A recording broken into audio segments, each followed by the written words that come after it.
Gita? What are the best instructions for controlling the mind? This is a famous shloka, my favorite, because it gives a solution immediately. It says, Indriyani parani ahu are more important than the body in the senses. Indriya param manaha. More important than the senses is the mind. Manasasu para buddhe. More important than the mind is the buddhi, intelligence.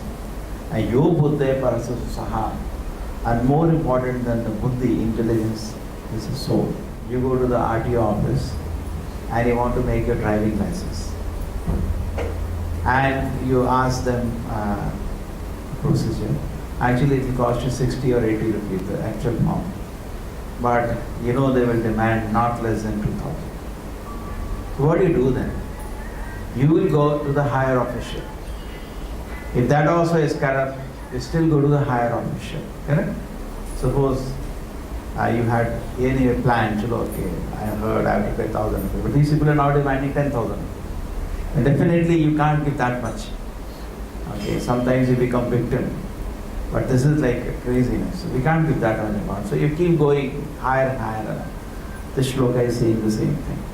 Many people say, I cannot control the senses. Well, more important than the senses is the mind. No, I cannot control the mind. Then intelligence is there to control the mind. No, I cannot control my intelligence. Soul is there. Try to understand. It's a it is a solution of mind control, but a very powerful solution. Suppose you go to the RTO, he is cheating. Go to Lokayukta, he is cheating. Go to the government. There are higher people to go. They can control the lower. But many people don't know they have intelligence. They think only mind I have. Just like, suppose you go to a restaurant and you want to eat something, and you smell it. Senses say very nice. Body is hungry. Senses say very nice. I want. Mind says I want. I like it. Mind is like and dislike. Intelligence says no. Get up. There is no money. Or intelligence says, forgotten today Ekadashi. Today is my vrata. So intelligence is higher than the determination principle is higher than the mind. Many of us, our intelligence is sleepy. Therefore, we can't control the senses. If we awaken the intelligence, it can easily do. And still higher than the intelligence is the soul, is a great servant of the Lord. If you awaken therefore, morning we are discussing this point. You know, if you read the Veda, they say, Jagrita, Jagrita, Jagrita. Get up, get up, get up. Okay? If I am not awake, how am I reading the book? Why the book is saying, get up, get up, get up. Jiva jago, Jiva jago. Chaitanya Mahaprabhu said, Jiva jago, get up, get up, get up. This get up is for the soul. Because soul is a great servant of the Lord. It cannot have anything else. Therefore, all the kachara is stored in the material mind. Soul is only having the lotus feet of Krishna in his heart. And when the soul is awakened, automatically the great bhakta of the Lord is awakened. Then automatically the intelligence, mind, senses is taken care of. It can easily control. Same thing we see in Bhagavad Gita also. Now, Arjuna was fully awakened. In the sense he is not sleeping. He is awake. There are say 4 stages of consciousness. One is deep sleep. One is dreaming. One is awake. And one is called technically in Sanskrit Turiya. You know all the technical names? We have names also for all the stages. Sanskrit names are there. Anyway, deep sleep, the doctors know. Sometimes they give injection and when they do operation, he's unconscious. He doesn't know what's happening. And one thing a little better, when we have some, swapnas, great. And then still better, when you are awakened. And still better, when you are transcendental consciousness. 4 stages are there.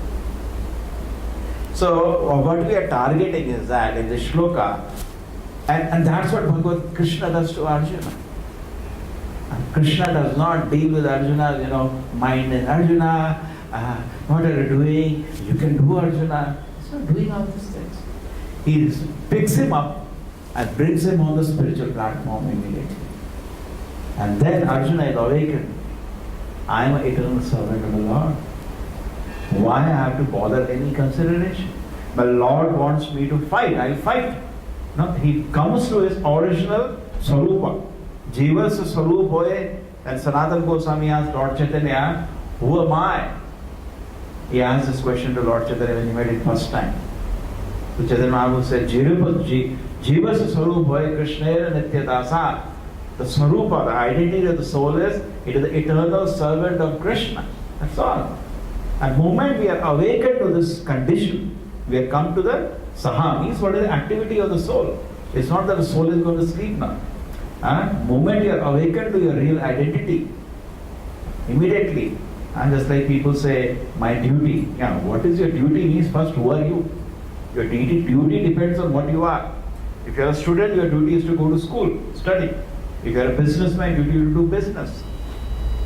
But if your duty, you come awakened to the fact that you are not body or soul, then your duty is transcendental. In fact, for a man who is awakened to that, he is outside immediately the Varnashram.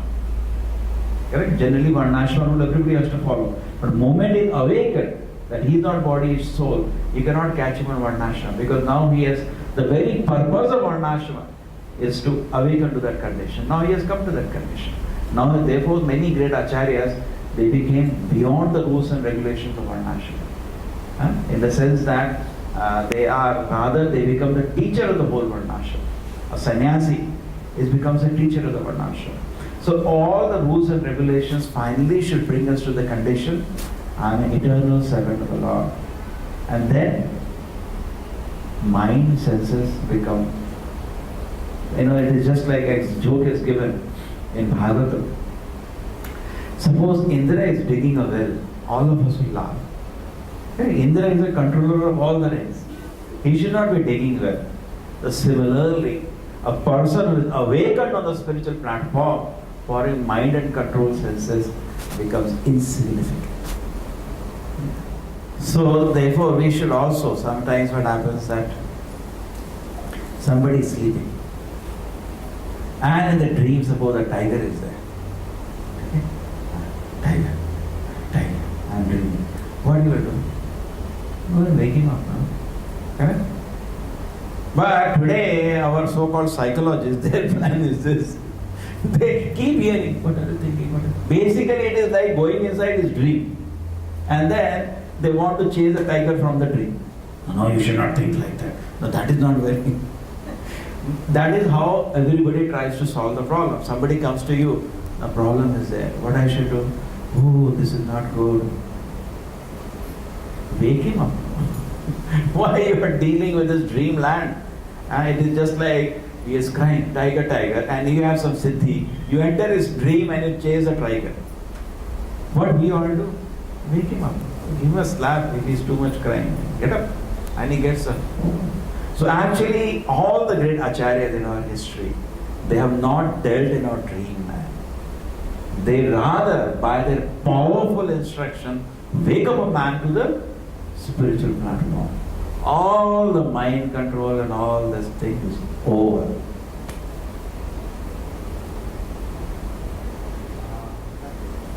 So therefore, we also, our whole movement, we say, chant Hare Krishna and be happy. Always in our temples we like, you do Harinama, sit down. Sometimes tumba tension. ಕೂತ್ಕೊಳ್ಳಿ, ಚೆನ್ನಾಗಿ concentrate ಮಾಡಿ, and you japa ಮಾಡಿ. Harinama. We recommend the chanting of the Hare Krishna Mahamantra. Hare Krishna, Krishna Krishna, Hare Hare, Hare Rama, Rama Rama, Hare Hare. And Acharya says, Prabhupada Acharya says, automatically, if you just chant this mantra, you are directly, from whatever platform you may be on bodily, sensual, mental, you are directly thrown on the spiritual platform. All problems are immediately over. Okay, so this is very easy. There is one example I can give. The example of Billu Mangala Thakur. You have heard that example? Billu Mangala Thakur. Very great Acharya. He was, in his household life, his life is somewhat similar to, I heard of some other people like Kalidas. He was trapped by a prostitute. And he used to, even though he was a married man, every day he used to evening go to the prostitute. And then what also happened was that he somehow his father died, and instead of doing his the ceremony at home, he had to do some the ceremony. Instead of that, he is running. He's gone mad now. Just like any addiction makes you mad. He's mad practically. And he reaches the prostitute, and that prostitute name was Chintamani. He later says Chintamani was my first guru. But even shows she was in an embarrassing position of a prostitute. She was not so degraded. And then what happens when he comes to her in a very difficult condition, raining and flood everywhere, and he jumps and somehow comes and climbs her house with using a snake as a rope, and in the river when he was swimming, there was a dead body he uses for swimming. Like madness. At home he left a dead body.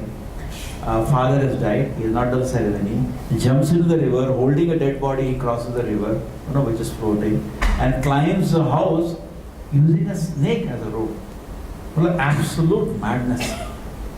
Giving his life at risk in such a situation. And when he jumps inside the house, she is shocked. And she tells him, like this, if you are attached to Krishna, life will be so successful. He hears that, and it was not an open statement. She had some realization. Otherwise, you cannot. If you don't have something, you can't give. It shook him from core of his heart, and he became in the history an acharya whose works were read by even Lord Chaitanya. Where he went to Vrindavan later, and he wrote books about Krishna, so advanced that all the great acharyas respect that book. Just some time ago, that person was the most degraded man in the society. Correct? Actually, his Bilva Mangala is, I don't know what is exactly his name, but he became a great acharya. Chaitanya Mahaprabhu used to relish reading his meditation on Krishna. Krishna used to, he threw his eyes out also on the way, because he was saying, this is the eyes which degraded me. Some big story there, I don't want to cut it short. But the point is just that Krishna used to personally give him milk every day. Such a great devotee. And this was attested by all the great acharyas. He was extraordinarily advanced. What happened? What happened with old problems? Because he came to the spiritual platform, automatically these things were destroyed.